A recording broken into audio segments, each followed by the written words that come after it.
નમસ્કાર કલમ યુદ્ધ સમાચારની સાથે હું છું આપની સાથે પાયલ બામભણિયા। તો જોઈએ આજના મહત્વના સમાચારમાં। કેશોદમાં અનંત ચતુર્દશી નિમિત્તે હૈયામાં હરખ અને આંખોમાં આંસુ સાથે ભક્તો આખી બપ્પાને વિદાય।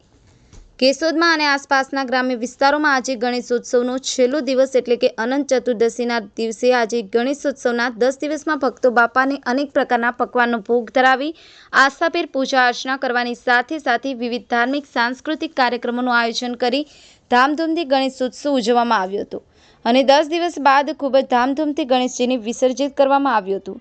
આ વખતે બાપાને વિસર્જિત કરવાનો દિવસ અનંત ચતુર્દશી તારીખ 17મી સપ્ટેમ્બરના રોજ ગણેશ સ્થાપનાની જેમ વિસર્જન પણ ખૂબ ધામધૂમથી કરવા માટે ડીજેના તાલે રાસ ગરબાની રમઝટ બોલાવવાની સાથે અબીલ ગુલાલ ઉડાવી આવતા વર્ષે વહેલા પધારવાનું આમંત્રણ આપી વિદાય આપવામાં આવી હતી। કેશોદ શહેર તાલુકામાં વિવિધ યુવક મંડળ, સત્સંગ મંડળ અને વિવિધ ગ્રુપ દ્વારા ગણપતિ દાદાની સ્થાપના કરી ધામધૂમથી ગણેશોત્સવ ઉજવી આજે ભાવવિભોર બની ગણપતિ દાદાની મહાઆરતી કરી વિદાય આપી હતી। ત્યારે સમગ્ર પંથકમાં ભક્તિમય વાતાવરણ બની ગયું હતું। કેશોદ શહેર તાલુકામાં કોઈ પ્રકારનો અનિચ્છનીય બનાવ ન બને તે માટે કેશોદ પોલીસ વિભાગના ડીવાયએસપી બીસી ઠક્કરના માર્ગદર્શન હેઠળ કેશોદ પોલીસ સ્ટેશનના પોલીસ ઇન્સ્પેક્ટર પીએ જાદવ દ્વારા પૂરતો બંદોબસ્ત ગોઠવવામાં આવ્યો હતો। હર્ષ પરડા, કલમ યુદ્ધ સમાચાર, કેશોદ।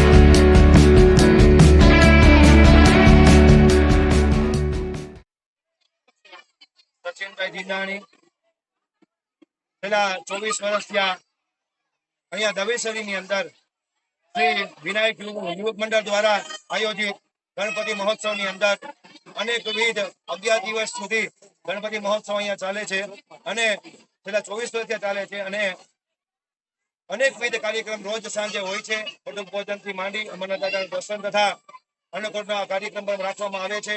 સવાર સાંજ ખૂબ જ સારામાં સારી આરતી થાય છે અને ગોપી મંડળના બહેનો દ્વારા 4 થી 6 રોજ સત્સંગનું આયોજન પણ થાય છે। એટલે આ મહોત્સવની અંદર ખૂબ જ ધાર્મિક કાર્યો બધા ઉજવાય છે।